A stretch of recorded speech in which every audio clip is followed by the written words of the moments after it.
Bismillahirrahmanirrahim. Assalamualaikum warahmatullahi wabarakatuh, sahabat-sahabat Cakrawala God. Ini kita sore hari, habis asar 3:30, kambing posisi sudah makan semua. Kita gini sahabat-sahabat ya, dalam hal manajemen usaha kita. Nah, kita Cakrawala God ini bergerak di bidang usaha penyedia hewan kurban. Ya, untuk sementara ini kambing. Nah, ini insya Allah kambing-kambing ini jantan semua, kita target bisa masuk dalam kurban tahun ini, sahabat-sahabat ya. Nah, bismillah, semoga Allah kasih jalan, semoga Allah berikan kemudahan untuk kita bisa capai target itu. Nah, ini gini sahabat-sahabat, step pertama yang di dalam manajemen ya, kita pisah sahabat-sahabat antara manajemen kandang dengan manajemen gudang. Nah, jadi gini sahabat-sahabat, ini kandang ya, manajemennya berbeda. Kandang itu kita lihat untuk input, proses dan outputnya bagaimana ya. Kita ndak serumit bisnis model kayak Canva itu enggak ya. Kita cukup pakai bisnis modelnya itu ada input, ada proses, ada output. Nah, kita analisa input kita di dalam kandang itu kan, kalau sudah ada kandangnya ya, nah, kita belanja kambing ya sebagai investasi. Nah, kita menghabiskan sekitar 60 sekian juta untuk belanja kambing 50 ekor ini, sahabat-sahabat ya. Kemudian kita yang kedua untuk inputnya ini sahabat-sahabat ya, kedua belanja pakan ya. Nah, satu belanja kambing, belanjanya kemana? Kita ada bangun komunikasi lewat sosial media ya. Kemudian tanda kutip belantik itu teman-teman yang menjadi marketing lah ya, marketing bidang perkambingan gitu. Kalau kita bilang belantik nanti konotasinya jelek ya. Jadi kalau bagi peternak itu kan belantik itu kalau mau beli, kita petani kalau mau beli kambing ke belantiknya itu pasti muji-muji kambingnya. Nanti kemudian kalau mau jual kambing pasti belantiknya itu nyacat kambing petani gitu. Dia kan kayak gitu terkenalnya. Jadi kita marketing gitu aja ya. Marketing. Jadi para marketing kambing itu kita bangun komunikasi sahabat-sahabat ya. Kita berikan standar ke mereka dengan tinggi sekian, bobot sekian, kita terima di kandang dengan harga sekian gitu ya. Nah, tentunya menentukan itu juga ada ada strateginya sahabat-sahabat, tidak asal menentukan. Jadi kita hitung untuk kurban tahun ini itu di awal bulan 6, artinya pemeliharaan. Kalau kita tarik mundur itu kalau kita mulai di bulan November, maka kita pelihara kambingnya 6-7 bulan. Nah, dan di 6-7 bulan itu masa pemeliharaan kita mampu menaikkan berat badan mereka berapa gitu. Misalkan 18 kilo, karena per bulan kita target 3 kilo misalkan. Nah, untuk mencapai bobot 35 kilo, target bobot yang kita inginkan misalnya 35 kilo, maka kita perlu belanja kambing di bulan November dengan bobot 35 kurang 18 berarti 17 kilo gitu. Kemudian untuk menghindari kambing-kambing yang tidak bisa berkembang secara optimal ya katakanlah jenis kambing kacang gitu. Nah, 17 kilo itu kita kasih standar lain adalah tinggi badan. Tinggi badannya minimal 57. Nah, tinggi badan 57 dengan bobot 17 kilo, naik sedikit turun sedikit gitu kan, itu insya Allah tidak dapat kambing kacang ya. Yang pasti dapatnya kambing rambon ya, rambon kacang lah. tapi tidak kambing kacang kecil itu bukan. Nah, itu menjadi apa ya, strategi input untuk penyediaan bakalan kambing yang mau digemukkan.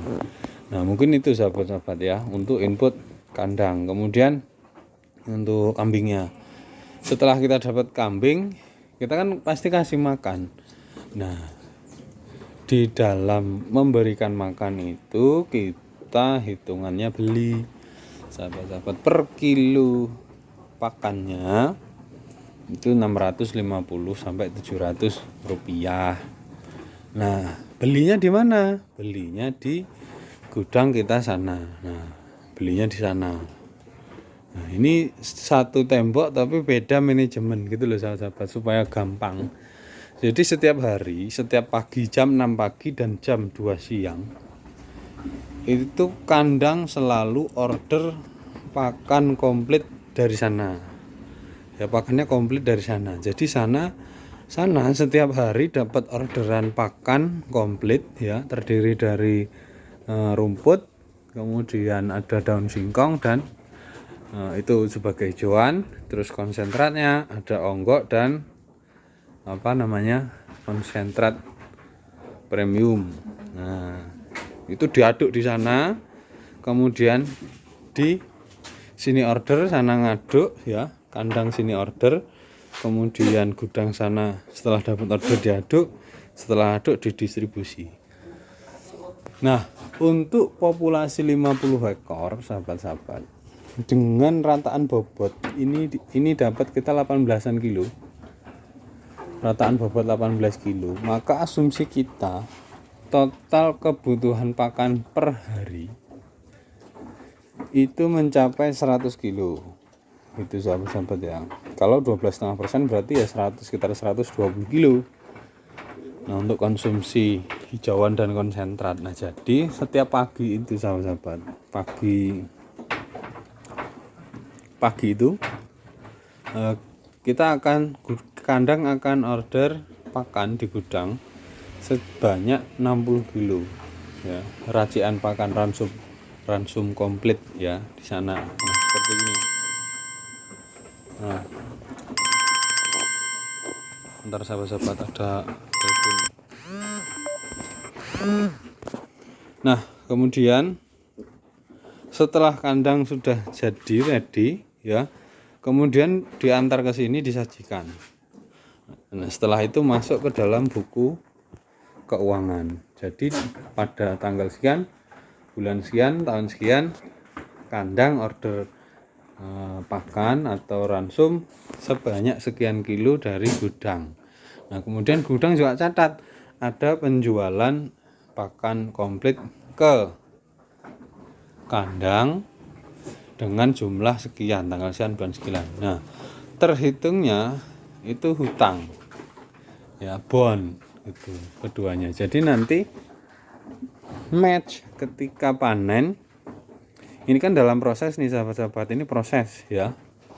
Ketika nanti panen sahabat-sahabat, nah kita klop antara pengeluaran kandang untuk pakan sesuai dengan nota penjualan pakan dari gudang itu. Nah, kita buat seperti itu sahabat-sahabat. Jadi ya kalau nggak gitu nanti nggak dicatat sama sahabat ya, nanti banyak yang tidak tercatat. Nah, makanya kita buat konsepnya begitu. Nah, kemudian untuk kesehatan bagaimana? Nah, di sana di gudang juga tersedia obat-obatan sahabat-sahabat. Jadi kalau ada kambing sakit ya sama ya, kandang order untuk treatment obat-obatan. Perlunya apa nanti kita lihat dulu, kita analisa dulu. Ini kambing butuhnya apa gitu ya. Nah, jadi dari sisi input mau kandang, kemudian pakan, dari sisi input di kandang nih ya, kambingnya kita dapat sudah kita mau proses. Nah, di dalam proses itu butuh pakan, kita sediakan pakan ya. Kandang itu selalu order setiap hari ya ke gudang. kemudian obat-obatan juga kalau ada yang sakit begitu. Nah, terakhir kandang itu perlu kebersihan. Nah, jadi sahabat-sahabat, setelah ngasih makan diwajibkan membersihkan ya, membersihkan ini lantai ini supaya apa? Kenyamanannya terjaga, sahabat-sahabat ya. Yang peternaknya juga nyaman kalau bersih kayak gini kan, sahabat-sahabat. Kambingnya juga nyaman. Nah, gitu. Jadi kenyamanannya kita jamin ya, pakannya kita jamin, terus kesehatan mereka kita jamin ya, sehingga mereka di dalam proses itu bisa secara optimal memanfaatkan energi yang kita kirimkan melalui pakan ini, dikonversi menjadi daging, dan harapannya sesuai dengan apa yang kita targetkan, bisa bobot 35 kilo ketika nanti panen di musim lebaran haji. Nah, kira-kira begitu ya, sahabat-sahabat. Nah, kemudian kita coba lihat bagaimana gudang kita ya. Nah, di sana sahabat-sahabat, nggak usah diberhentikan ya videonya biar tahu layoutnya. Jadi kandang yang dalam insya Allah bersih, sebetulnya PR-nya yang luar ini, yang luar belum kepegang ya. Besok insya Allah hari Minggu libur, kita bersih-bersihin itu sudah boleh kayak hutan. Tapi kalau yang dalam insya Allah bersih, kambing nyaman, baunya juga enggak menyengat banget. Nah, itu gudang kita sahabat-sahabat.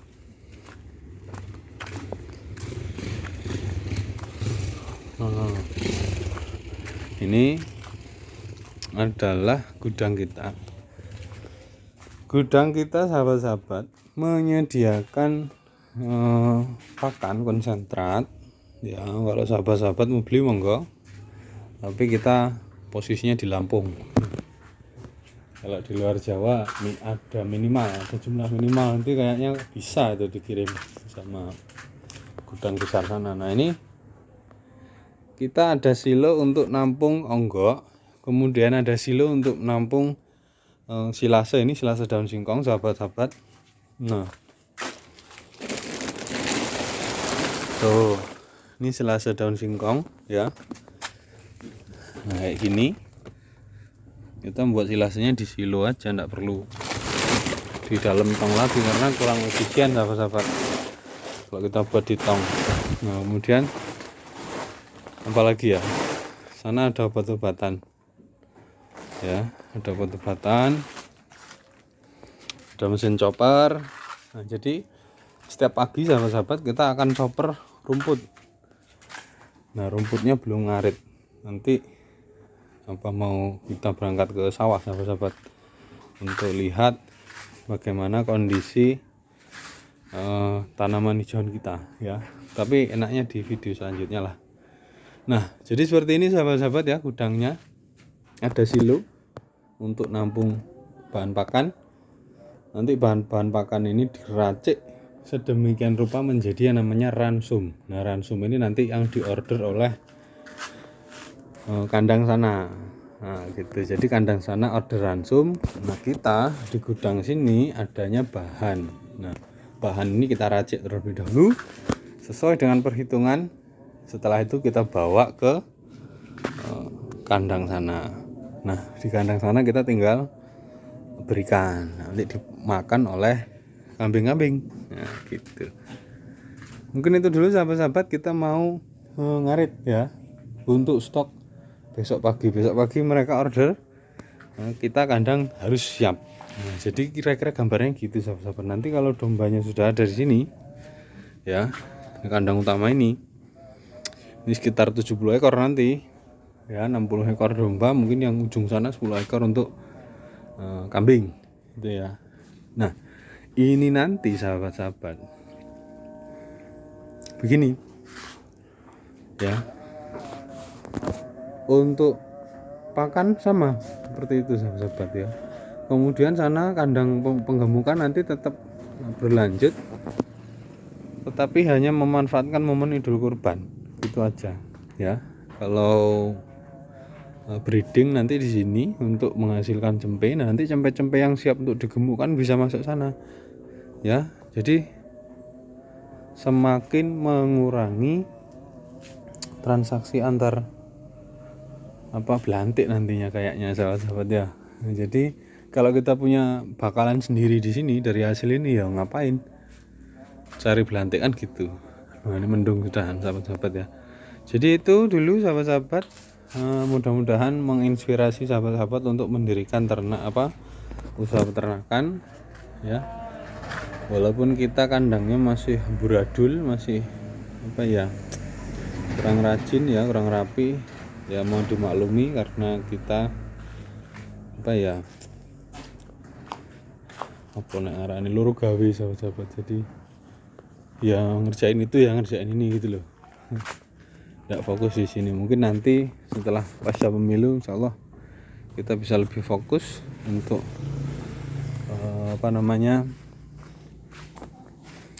untuk ngopeni kambing kita, ngopeni kandang kita, ngopeni gudang kita gitu ya.